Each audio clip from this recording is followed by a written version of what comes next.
اب گدھے کا تصور کریں، اس کے اوپر آپ پی ایچ ڈی کی کتابیں لاد دیں تو کبھی کوئی کہتا ہے کہ یہ پی ایچ ڈی گدھا جا رہا ہے۔ اعوذ باللہ من الشیطان الرجیم، بسم اللہ الرحمن الرحیم، ربی اشرح لی صدری ویسر لی امری واحلل عقدۃ من لسانی یفقہوا قولی، اللہم ارنا الحق حقا وارزقنا اتباعہ وارنا الباطل باطلا وارزقنا اجتنابہ، آمین یا رب العالمین۔ یہ سورہ جمعہ ہے، 62 نمبر سورت ہے، 28ویں سپارے میں ہے، سورہ صف کے ساتھ جڑی ہوئی سورت ہے۔ اس کی آج ہم آیت نمبر 5 اور 6 کا مطالعہ کریں گے۔ سورہ جمعہ میں قرآن مجید کی وہ آیت کہ جو قرآن مجید میں 4 دفعہ آئی ہے وہ وارد ہوئی ہے، اور اس آیہ مبارکہ میں نبی اکرم صلی اللہ علیہ وسلم کا طریقہ تعلیم بتایا گیا ہے۔ کچھ ایسی آیات ہیں کہ جو قرآن مجید میں بار بار آئی ہے، کچھ 2 بار، کچھ 3 بار، تو یہ آیت 4 مرتبہ آئی ہے۔ اس کو پھر ہم خصوصی وقت دے کے پڑھیں گے۔ آج میں وہ آیہ مبارکہ تو نہیں پڑھ رہا، لیکن یہ ہے کہ جن امتوں کو اللہ تعالیٰ نے کتاب دی، مثلا ہم سے پہلے یہودیوں کو توریت دی، کتاب کس لیے دی جاتی ہے، اور اگر کتاب کا حق کوئی ادا نہ کرے تو اس کو قرآن مجید کس نظر سے دیکھتا ہے، آج کا ہمارا ٹاپک یہ ہے۔ کتابیں اور انبیاء آتے ہیں اس لیے کہ کتاب کو نافذ کیا جائے۔ اصل اس کا مطلب ہے نافذ کہاں کیا جائے؟ اپنے جسم و جان پر نافذ کیا جائے، معاشرے میں نافذ کیا جائے، حکومت میں نافذ کیا جائے۔ اللہ تعالیٰ فرماتے ہیں کہ ہم نے قرآن مجید کو بھیجا، ہم نے تورات کو بھیجا اس لیے لِیَحْکُمَ بَیْنَ النَّاسِ، تاکہ تم لوگوں کے درمیان جو فیصلے کرو وہ اس کتاب سے کرو۔ یعنی یہ کتاب آپ کی سپریم کورٹ میں، آپ کی ہائی کورٹ میں، آپ کی کورٹس میں رکھی ہونی چاہیے، اور فیصلے اس کے مطابق ہونے چاہیے۔ سماجی فیصلے بھی اس کے مطابق ہونے چاہیے۔ جو پالیسیز ہیں آپ کی جو پارلیمنٹ میں بنتی ہیں وہ بھی اس کے مطابق بننی چاہیے۔ یہ کتاب آئی اس لیے ہے۔ ہر آسمانی کتاب اس کے 5 حقوق ہیں، قرآن مجید کے بھی 5 حقوق ہیں۔ پہلا حق تو یہ ہے کہ اس کو صحیح طرح سے پڑھنا سیکھا جائے۔ اس کے جو الفاظ ہیں ان کے اندر ایک ملکوتی غنا ہے۔ ملکوتی غنا کیا چیز ہوتی ہے کہ یہ جو انسان ہے نا، جیسے کہتے ہیں کہ موسیقی روح کی غذا ہے، قرآن کا اپنا ایک ڈیوائن میوزک ہے۔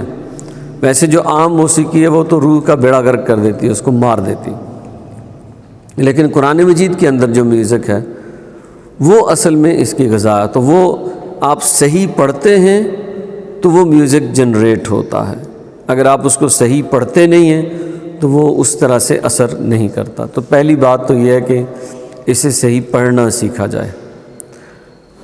نبی اکرم صلی اللہ علیہ وسلم نے ارشاد فرمایا کہ جو قرآن مجید کو گنگناتا نہیں وہ ہم میں سے نہیں۔ اچھی آواز، پھر کہا کہ زین القرآن باصواتکم، اپنی آوازوں سے قرآن کو مزین کرو، اپنی آوازوں سے قرآن کو مزین کرو۔ اور قرآن مجید ویسے بھی قول ہے، یہ لکھی ہوئی نازل نہیں ہوئی جیسے تورات تختیوں پہ لکھی ہوئی آئی ہے، یہ قول ہے، اللہ کا قول۔ حضرت جبرائیل علیہ السلام لے کے آئے نبی اکرم صلی اللہ علیہ وسلم کے پاس، آپ صلی اللہ علیہ وسلم نے اپنے صحابہ کو سنایا، پھر وہاں آپ صلی اللہ علیہ وسلم کی جو حیات طیبہ اس میں 25 کاتبین وحی تھے، صحابہ میں سے 25 ایسے تھے جن کی ڈیوٹی تھی لکھنے کی، پھر آپ صلی اللہ علیہ وسلم ان کو اس ترتیب سے لکھوا دیتے تھے، لیکن پہلے وہ لوگ اس کو یاد کرتے تھے۔ اور قرآن مجید کے سب سے پہلے حافظ نبی اکرم صلی اللہ علیہ وسلم خود تھے۔ تو اس کو پڑھنا، پھر اس کے بعد اس کو سمجھنا۔ اب ایک ایسی عبارت ہے کہ جس کو آپ بہت اچھی طرح پڑھ لیتے ہیں، سمجھ کچھ نہیں آتے، تو وہ کیا آپ کی جو شخصیت ہے اس کے ساتھ وہ اس کے اندر اترتی ہی نہیں۔ آپ کو چائنیز کے کچھ جملے میں یاد کرا دوں، اور آپ اس کو پڑھتے رہیں تو آپ کو یہ نہ پتہ ہو کہ مطلب کیا ہے، تو آپ کے جذبات اس کے ساتھ نہیں آئیں گے۔ جب بتا دیا جائے کہ اس لفظ کا یہ مطلب، اس جملے کا یہ مطلب، پھر آپ جب بول رہے ہوں گے تو آپ کو پتہ ہے کہ میں کیا کہہ رہا ہوں۔ اسی طرح قرآن مجید کی آیات کا معاملہ بھی ہے کہ جب آپ اسے پڑھ رہے ہوں تو آپ کو سمجھ آ رہی ہو کہ اللہ نے کیا فرمایا، پھر اس کی کیفیت ہی کچھ اور ہوتی ہے۔ کچھ لوگ ایسے ہوتے ہیں کہ قرآن مجید سنتے ہیں یا پڑھتے ہیں تو روتے ہیں صاحب۔ کیوں روتے ہیں؟ ان کو سمجھ آ رہی ہوتی ہے کہ کیا معاملہ۔ تو سمجھنا، سمجھ کس کے لیے؟ عمل کرنے کے لیے۔ تیسرا سٹیپ یہ ہے کہ اس پہ عمل کیا جائے۔ چوتھی بات یہ ہے کہ آپ نے جس بات کو سمجھ لیا، جس پہ عمل کیا، اب اس کو دوسروں تک پہنچائیں۔ یہ جو میسج ہے قرآن مجید کا، یہ آگے لے کر چلنا ہے، اس کو دوسروں تک پہنچانا ہے۔ تو وہ میسج جو ہے جب تک آپ اس کو دوسروں تک نہیں پہنچائیں گے تو اس کا حق نہیں ادا ہوتا۔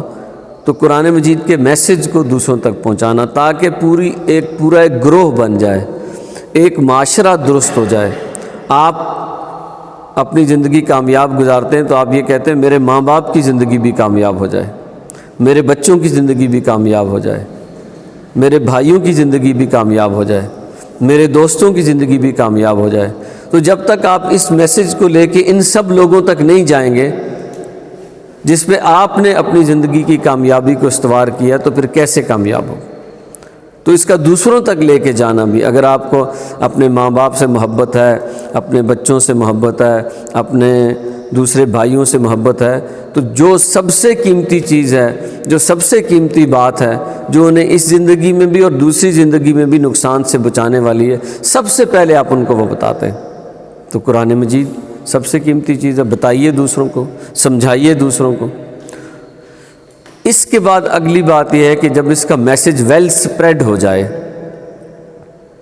آپ نے اپنی ذات پہ اس کو نافذ بھی کر لیا، یا کوشش کرتا ہے بندہ ساری زندگی اپنی ذات پہ اس کو نافذ کرنے، اب ایک معاشرہ ہے، معاشرے کے اندر مقتدر طبقات ہیں، ان تک یہ پیغام پہنچانا اور ان پر یہ دباؤ ڈالنا کہ یہ نافذ ہونے کے لیے آیا ہے، اس کو معاشرے میں نافذ کرو۔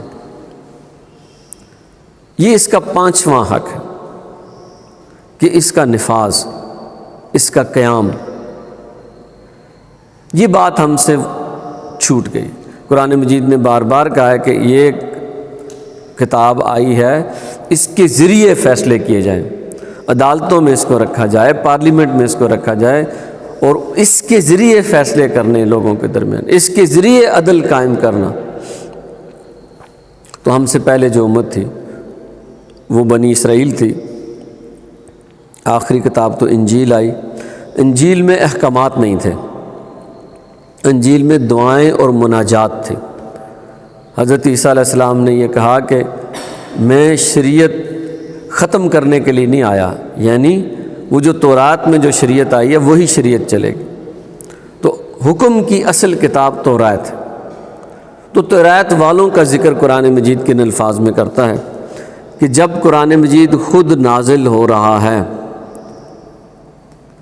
مدنی صورت ہم پڑھ رہے ہیں، اس وقت یہ جو تورات والے ان کو 1000 سال سے زیادہ گزر چکے، آج ہمیں 1400 سال گزر چکے، تو ان کا آئینہ ہمیں دکھایا جا رہا ہے کہ جب یہ سورہ جمعہ نازل ہو رہی تھی ان پہ 1000 سال سے زیادہ گزر چکے تھے، آج اتنا وقت ہمیں گزر چکا ہے۔ تو ہمارے جو پہلے لوگ تھے انہوں نے تو قرآن مجید کو بہت مضبوطی سے تھام کے رکھا نا، اس کے حقوق ادا کیے، اسے اٹھا کے رکھا۔ لیکن جس طرح تنزلی کا شکار ہوئے یہودی، انہوں نے اپنی کتاب کو پیچھے ڈال دیا، آج ہم بھی وہیں پہنچ گئے ہیں۔ تو اس تناظر میں ان آیات کو پڑھیں۔ 5ویں آیت ہے سورہ جمعہ کی، اعوذ باللہ من الشیطان الرجیم، مثل الذین حملوا التوراۃ، مثال ان لوگوں کی جنہیں تورات اٹھوائی گئی۔ حمل کہتے ہیں بوجھ کو، وہ بوجھ جسے کوئی اٹھا کے چل سکے۔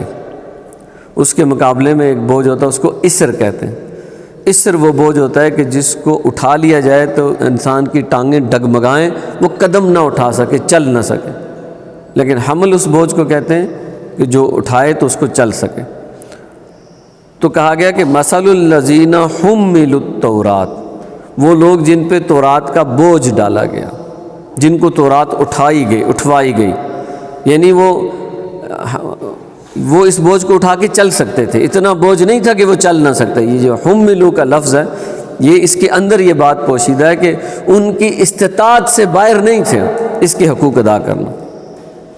مثل الذین حملوا التوراۃ، مثال ان لوگوں کی جن سے تورات اٹھوائی گئی، جن پر تورات کا بوجھ رکھا گیا، ثم لم يحملوها، لیکن ہوا یہ کہ انہوں نے اس کو اٹھایا نہیں۔ جو بوجھ ہم نے ان پہ ڈالا، ہم نے انہیں تورات دی کہ تم تورات کو اٹھاؤ، لیکن انہوں نے تورات کے وہ جو 5 حقوق وہ ادا ہی نہیں کیے، انہوں نے تورات سے غفلت برتی۔ اے مسلمانوں، تمہیں کہانی سنا رہے ہیں پچھلی امت کی، وہ کہتے تھے ہم اللہ کے رشتہ دار ہیں، کہتے تھے ہم اللہ کے بیٹے ہیں، ہم اللہ کے بڑے پیارے ہیں، نحن ابناء اللہ، ہم اللہ کے بیٹے ہیں۔ بھائی جو رشتہ دار ہوتا ہے وہ تو بڑی رعایت کرتا ہے نا، تو وہ یہ سمجھتے تھے کہ اللہ تعالیٰ ہم سے بڑی رعایت کرے گا، جو اللہ کے رولز ہیں، اصول ہیں، وہ ہم پہ نہیں لاگو ہوں گے۔ اچھا، کچھ ایسی سچویشن ہماری بھی ہے، ہم کیا کہتے ہیں؟ وہ کہتے تھے ہم اللہ کے بیٹے، ہم کہتے ہیں ہم اللہ کے محبوب نبی کی امت ہے۔ کیا مطلب، کیا کہنا چاہتے ہیں؟ ہمیں بھی اللہ اصولوں شصولوں سے نہیں پوچھے، بس ویسے ہی، کیونکہ آپ صلی اللہ علیہ وسلم اللہ کے بڑے محبوب تھے، تو اس محبت کی وجہ سے اللہ اپنے رولز، اپنے اصول ہمارے لیے معطل کر دے گا۔ قرآن مجید نے کہا ایسے نہیں ہونے والا۔ اللہ بھی اگر ایسے کرنے لگ جائے کہ عدل نہ کرے تو پھر تو بات نہیں بنے گی۔ تو مثال ہمیں ان لوگوں کی دی کہ کہا کہ جن کو تورات اٹھوائی گئی لیکن انہوں نے تورات کو نہیں اٹھایا، ان کی کمثل الحمار، ان کی مثال اس گدھے کی سی ہے، یحمل اسفارا، جس کے اوپر کتابوں کا بوجھ لاد دیا جائے۔ وہ امت جس کو تورات دی گئی، وہ امت جس کو قرآن دیا گیا اور پھر اس نے اس کے وہ 5 حقوق ادا نہیں کیے، اللہ کے ہاں ایسی امت کی مثال گدھے جیسی ہے جس کے اوپر کتابیں لاد دی گئی ہوں۔ اب گدھے کا تصور کریں، اس کے اوپر آپ پی ایچ ڈی کی کتابیں لاد دیں تو کبھی کوئی کہتا ہے کہ یہ پی ایچ ڈی گدھا جا رہا ہے۔ ماسٹرز کی کتابیں لاد دیں، اجی یہ ماسٹرز گدھا جا رہا ہے۔ یہ گدھا تو جو ہے اس نے بی اے کیا ہوا ہے، کیوں؟ اس کے اوپر جو بوری رکھی ہے اس میں بی اے کی کتابیں ہیں۔ کہتے ہیں گدھا گدھا ہی ہے، اس پہ جو مرضی کتاب لا دو، اس پہ اللہ کی کتاب بھی لا دو، وہ گدھے کا گدھا ہی رہے۔ وہ امت جس پر کتاب لادی جائے، اس پر کتاب کا بوجھ ڈالا جائے، اس پر کتاب کی ذمہ داری ڈالی جائے، پھر وہ اس کو نہ اٹھائے، اللہ کے نزدیک وہ اس گدھے کی طرح ہے کہ جس کے اوپر کتابوں کا بوجھ لاد دیا، کوئی فائدہ نہیں اس کو، اس امت کو کوئی فائدہ نہیں ہونے جا رہا، الٹا مار پڑے گی اس کو کہ تم انسان بنائے گئے تھے اور تم نے گدھے سے زیادہ اپنے آپ کو ثابت نہیں کیا۔ تمہیں ہم نے گدھا تو نہیں بنایا تھا، انسان بنایا تھا، لیکن کیوں؟ تم نے کتاب کی ذمہ داری نہیں اٹھائی، اس لیے تم گدھے جیسے۔ ہمارے ہاں ایک اور محاورہ بھی اردو میں استعمال ہوتا ہے، ہم کہتے ہیں خزانے کا سانپ۔ خزانے کا سانپ کیا ہوتا ہے؟ کہتے ہیں بڑا اشدھا ہوتا ہے، تو وہ کہیں بیٹھا ہوتا ہے تو اس کے نیچے سونے کی دیگیں یا خزانہ ہوتا ہے، تو اس کو مار دیا جائے تو پھر خزانہ نکال سکتے ہیں۔ پرانے چلا آ رہا یہ بات، اب کتنی درست ہے کتنی غلط ہے اس کو چھوڑیں، لیکن جو خزانے کا سانپ ہے وہ محاورہ کس لیے استعمال ہوتا ہے کہ خزانہ ہے، اس خزانے سے سانپ کو تو کوئی فائدہ نہیں ہوتا نا، سانپ تو سونے چاندی کا کیا کرے گا، لیکن وہ یہ کام کرتا ہے کہ ایک ایسا عمل کرتا ہے، اس پہ بیٹھا رہتا ہے، نہ خود اس کو فائدہ ہوتا ہے نہ کسی کو وہ خزانہ لینے دیتا ہے۔ ہم اس کتاب کے والے سے خزانے کے سانپ ہیں، ہم اس پہ بیٹھے ہوئے ہیں، خود کوئی فائدہ نہیں اٹھاتے اور اس کا حق ہم ادا نہیں کرتے، اس کا میسج ہم دوسروں تک نہیں پہنچاتے، نہ کسی اور کو اس کی وجہ سے فائدہ نہ ہمیں اس کی وجہ سے فائدہ، ہم خزانے کے سانپ ہیں۔ لیکن قرآن مجید نے کہا نہیں، تم گدھے ہو، گدھے پہ کتابیں لاد دیں، اس کو کوئی فائدہ نہیں ہوتا۔ اسی طرح وہ امت کہ جس کو ذمہ داری دی جائے کتاب کی اور وہ کتاب کی ذمہ داری نہ اٹھائے تو کمثل الحمار، اس کی مثال گدھے کی سی ہے، یحمل اسفارا، جس کے اوپر کتابیں رکھ دی جائیں۔ بئس مثل القوم الذین کذبوا بآیات اللہ، بری ہے مثال اس قوم کی، بری ہے مثال اس قوم کی جس نے اللہ کی آیات کو جھٹلایا۔ اللہ تعالیٰ فرماتے ہیں کہ تم انسان ہو، گدھے نہیں ہو۔ بری مثال تم نے قائم کی ہے، کیا؟ کہ جو احکامات ان آیات میں آئے تھے تم نے ان کو جھٹلا دیا، تکذیب کی، جب پڑھا ہی نہیں، جب سمجھا ہی نہیں، جب عمل ہی نہیں کیا، جب اس کے میسج کو آگے لے کے نہیں چلے، جب تک کہ اس کو نافذ ہی نہیں کرنے کی کوشش کی تو تم نے اس کا حق تو ادا نہیں کیا۔ بری مثال ہے ایسے قوم کی کہ جو اللہ کی آیات کی تکذیب کرے، ان کو جھٹلائے۔ مطلب جھٹلانا کیا ہے؟ قرآن کہتا ہے کہ اس کو نافذ کرو، ہم نے نہیں کیا۔ قرآن کہتا ہے اس کو صحیح پڑھو، ہم نے نہیں پڑھا۔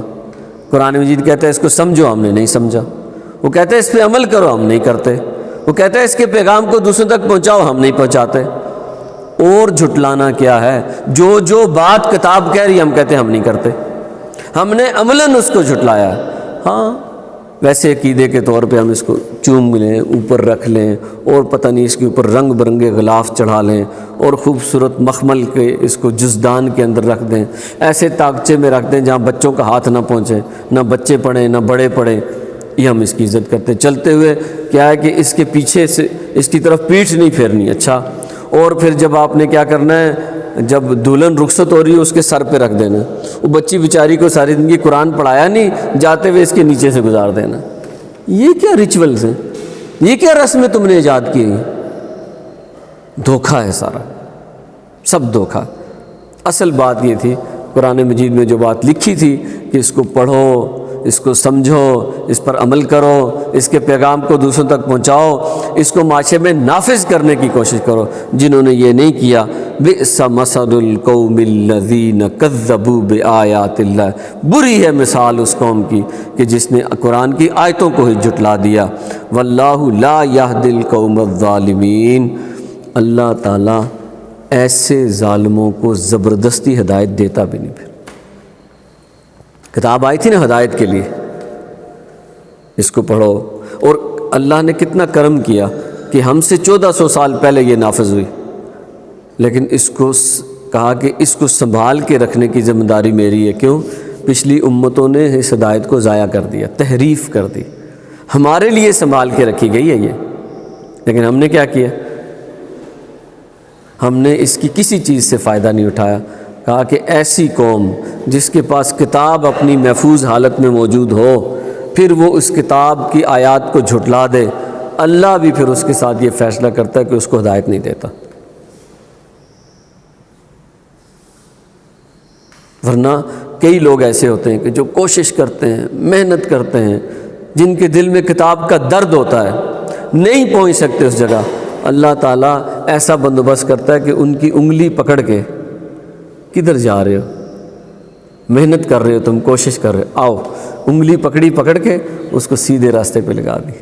بلکہ ہمارے ایک استاد کہا کرتے تھے، کان سے پکڑ کے، جیسے استاد کسی شاگرد کو دیکھتا ہے نا کہ وہ کلاس میں نہیں ہے، اس کو کلاس میں ہونا چاہیے، ادھر آؤ، اس کو کان سے پکڑ لیے، سیدھا کلاس کے اندر لے کے گئے، مطلب وہ غلط جگہ جا رہا تھا اس کو صحیح جگہ لے گئے۔ اللہ بھی ایسے کرتا ہے ان لوگوں کے ساتھ جو کوشش کرتے ہیں، محنت کرتے ہیں، جد و جہد کرتے ہیں، کتاب کا حق ادا کرتے ہیں، اللہ بھی ایک وقت آتا ہے ان کو کان سے پکڑ کے ہدایت کے راستے پہ لگا دیتا ہے۔ کتنے ہی خوش قسمت لوگ ہیں وہ کہ جن کو اللہ تعالیٰ کان سے پکڑ کے ہدایت پہ لگا۔ لیکن کہا کہ جنہوں نے اس کتاب کو جھٹلایا، کس طرح؟ اس کے ساتھ عمل ہی نہیں کیا، اس کی آیات کو پہ عمل نہیں کیا، تو اللہ تعالیٰ کہتے ہیں انہوں نے ان آیات کو جھٹلا دیا، تکذیب کر دی، جھوٹا ثابت کرنے کی کوشش کی۔ واللہ لا یہدی القوم الظالمین، ایسے ظالموں کو اللہ تعالیٰ ہدایت جو ہے وہ نہیں دیا کرتا۔ ظالم کون لوگ ہوتے ہیں؟ ظلم ویسے شرک کو بھی کہتے ہیں، اور ظلم کہتے ہیں کہ وضع شیء فی غیر محلہ، کسی چیز کو اس کی اصل جگہ سے ہٹا دینا، قرآن کی اصل جگہ کیا تھی کہ یہ ہمارے آگے رہے دن رات، ہم اسے پڑھیں، اس پر عمل کریں، یہ یونیورسٹیوں میں بھی، کالجز میں بھی، ہر جگہ پہ اس کی بنیاد پر تعلیم ہو، اخلاق اس کا سکھایا جائے، جو لوگ نافذ کرنے والے ادارے وہ اس کو نافذ کریں۔ لیکن کیا کرتے ہیں وہ 1830 کا انڈیا ایکٹ لکھ کے وہاں رکھا ہوا ہے، اس کے تحت فیصلے ہوتے ہیں۔ ایسی قوم کو اللہ تعالیٰ کان سے پکڑ کے زبردستی ہدایت پہ نہیں لاتا، اس کو پھر خود کوشش کرنی پڑتی ہے۔ اللہ تعالیٰ نے کہا کہ ایسی قوم کو ہم ہدایت ہی نہیں دیتے، جاؤ جدھر مرضی جاتے، بھٹکو، پھر دنیا میں بے ہدایتیں رہو گے، آخرت میں تم ہمارے پاس آؤ گے تو ہم تمہارا حساب لے لیں گے۔ اس معاملے سے بچنا ہے۔ یہ کتاب، اس کتاب کا محفوظ ہونا، ہمارے پاس ہونا، یہ اس چیز کی دلیل ہے کہ اس کے ذریعے فیصلہ ہوگا، اس کے ذریعے جنت اور جہنم بٹے گی۔ جو اس کے ساتھ وفاداری کریں گے وہ جنتی ہیں، جو اس کے ساتھ بے وفائی کریں گے وہ جہنمی ہوں گے۔ اقول قولی ھذا واستغفر اللہ لی ولکم ولسائر المسلمین والمسلمات۔ جزاک اللہ خیر۔